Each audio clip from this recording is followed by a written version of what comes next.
Hey, what's up, folks? How you doing? I'm back again with the reaction video. Sorry, I don't have creative terms for these short little reaction videos like reacteria. I'm just reacting, giving a little commentary, like those rushed commentary comments, those rushed opinions that just burn out of your chest and you want to say. This is the nature of these videos. Yeah. So in this particular one, and sorry to say, my shirt looks a bit wet. I was doing some laundry. Laundry. Yeah. Okay, so what I want to talk about in this particular reaction video is a comment on Neil deGrasse Tyson's comment on a conversation that he had with Elise. I don't know if I'm pronouncing the name right. It's the same conversation I gave a prior commentary on, if you saw the other video. And basically what I want to talk about is, in that video, there was a point where Neil said AI platforms like Grok and ChatGPT have blown past the Turing test. I feel like that's not a wild idea. It's definitely an idea that can be argued for in some kind of like substantial sense.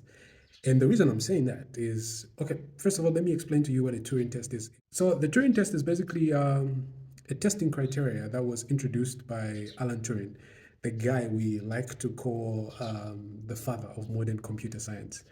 And I don't know if you've seen the movie The Imitation Game. That was the idea. That was practically Alan Turing. And the Imitation Game is played by, who's that? Benedict. I don't know that guy. The Doctor Strange guy.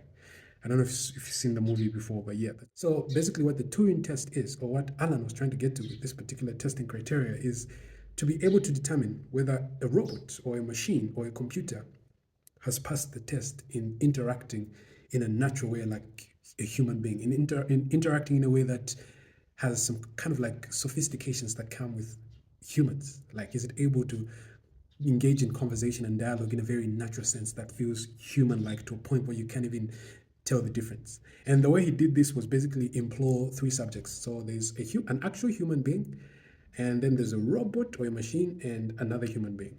And the human and the robot are basically put on the other side of this veil of ignorance. Sorry for being dramatic. They're put on the other side, and then there's one human being who's being who's carrying out this test, or who's trying to determine whether they're interacting with a human being or they're interacting with a robot on the other side of the veil.